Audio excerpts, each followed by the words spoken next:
You, as a regular person, take for granted everything in your life, including yourself. In the first Matrix, probably the most important scene is.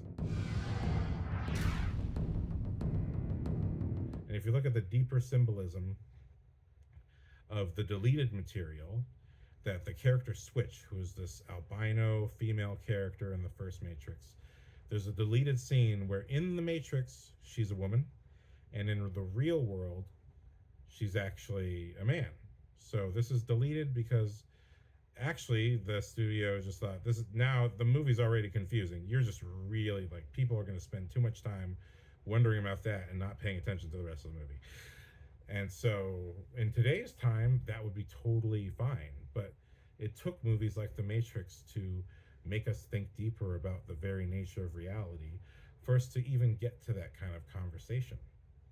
So, The Matrix as an entire movie, it's a personal statement. It's a personal statement that the directors, who are now both trans women, they're transformers. No, the directors, who are both now trans women, had grown up feeling like they have to conform. And when you look at the original footage of their interviews, they're dudes in shorts who are described as typical Chicago guys who eat hot dogs and watch football. And little did we know that beneath the surface, that's not who they truly felt they were.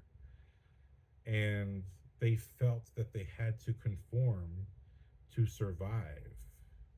And they did. They were the Wachowski brothers for a while until all of a sudden they were just Wachowskis. You know what I mean? And so when you think about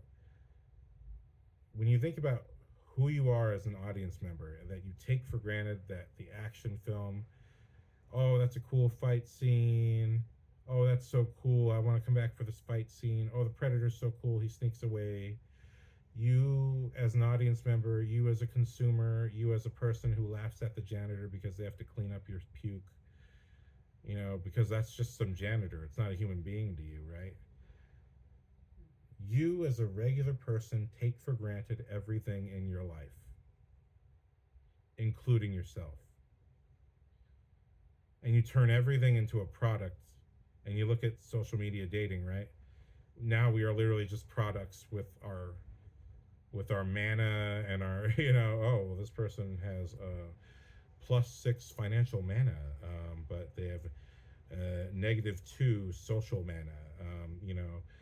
We're all being judged like some Pokemon card. Well, I don't want Bulbasaur. He doesn't have enough power. But I want to date a man who's 6 foot tall and has all the money, even though there's only 3 of them on Earth. You know what I mean? It's just we commodify ourselves, and we've conformed to this, and we don't even realize it. We're so deep into conformity that I have to make a podcast that talks about it.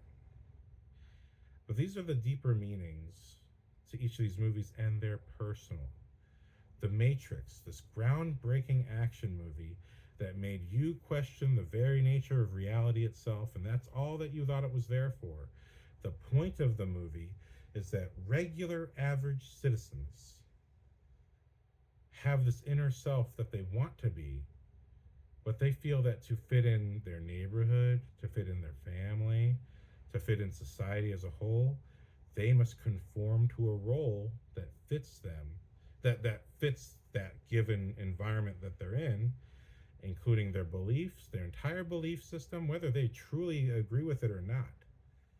Conforming completely to a belief system, it doesn't matter how many examples are that disagree with those beliefs.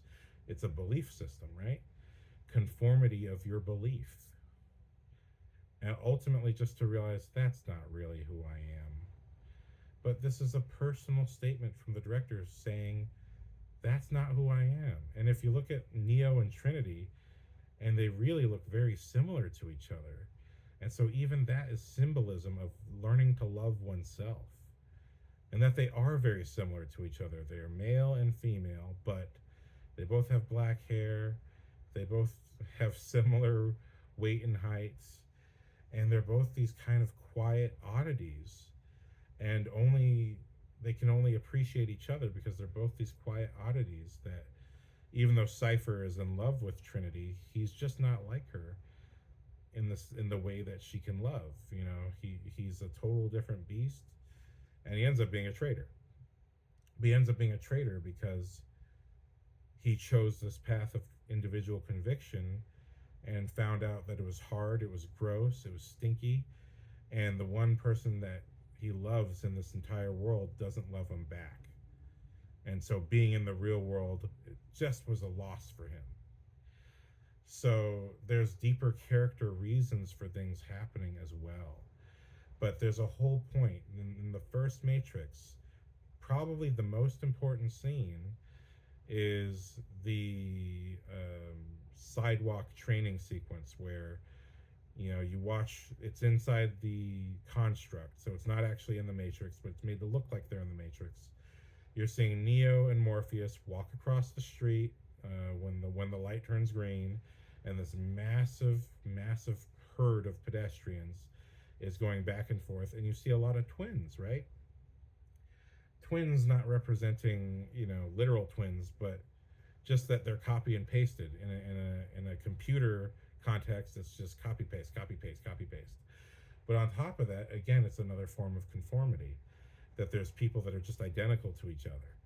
But when we're passing these identical people, that's when Morpheus says the lines, most of these people are not ready to be woken up. Some of them are so inert, so attached to the system that they will fight to defend it. And that's the nature of the conformity.